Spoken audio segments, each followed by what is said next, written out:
हर साल की तरह इस बार भी मकर संक्रांति का त्योहार गांव में बड़ी धूमधाम से मनाया जा रहा था। सुबह सुबह गांव के बच्चे, जवान और बुजुर्ग सब मिलकर पतंग उड़ाने की तैयारियों में जुट गए थे। नीला आसमान धीरे धीरे रंग-बिरंगी पतंगों से भरने लगा था।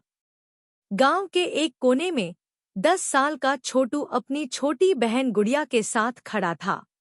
उसकी आंखों में चमक थी, लेकिन हाथ में पतंग की जगह एक टूटी हुई लकड़ी थी। गुड़िया ने पूछा, भैया, हम पतंग क्यों नहीं उड़ाते? छोटू ने थोड़ा उदास होकर जवाब दिया, हमारे पास पतंग और मांझा खरीदने के पैसे नहीं हैं। लेकिन कोई बात नहीं, हम आसमान की ओर देखकर दूसरों की पतंग उड़ते हुए देखेंगे। गुड़िया थोड़ी मायूस हो गई, लेकिन फिर उसने हिम्मत दिखाते हुए कहा, भैया, एक दिन हम भी अपनी पतंग उड़ाएंगे। सबसे ऊंची पतंग। छोटू ने उसकी बात सुनकर हल्का सा मुस्कराया और सिर पर हाथ फेरते हुए कहा, हाँ, एक दिन जरूर। छोटू और गुड़िया की माँ, गीता, गांव के बड़े-बड़े खेतों में मजदूरी करती थी। पति का निधन हो चुका था और वह अकेले ही अपने दोनों बच्चों का पालन पोषण कर रही थी।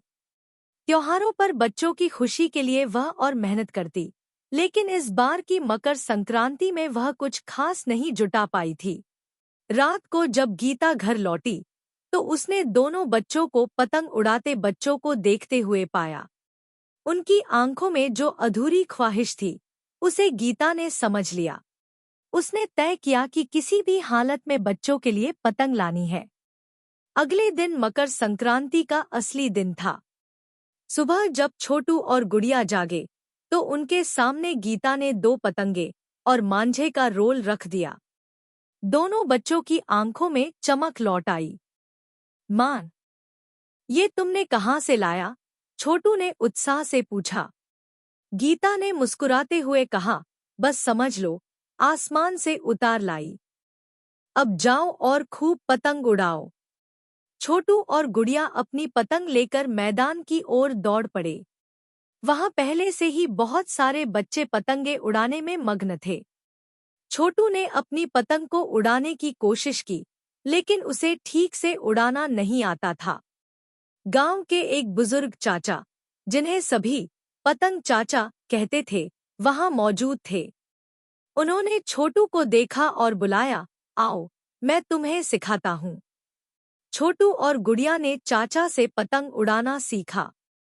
थोड़ी ही देर में छोटू की पतंग ऊंचे आसमान में सबसे ऊंची उड़ रही थी।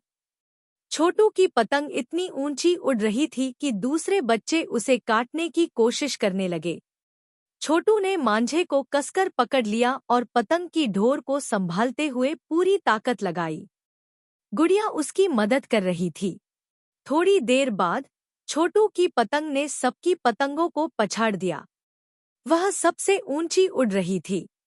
छोटू और गुड़िया खुशी से उछल पड़े। उस दिन गीता, छोटू और गुड़िया ने एक बात सीखी, जिंदगी में मुश्किलें तो आएंगी, लेकिन अगर दिल में हौसला हो और कोशिश सच्ची हो, तो हम किसी भी ऊंचाई को छू सकते हैं।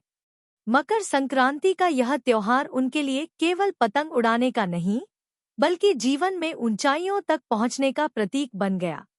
मकर संक्रांति का त्योहार केवल पतंग उड़ाने तक सीमित नहीं है। यह जीवन में नई ऊंचाइयों को छूने, संघर्ष करने और अपने सपनों को पूरा करने का उत्सव है। यह कहानी हमें सिखाती है कि हौसला और मेहनत से हम अपनी जिंदगी को एक नई दिशा दे सकते हैं। आपको यह कहानी कैसी लगी?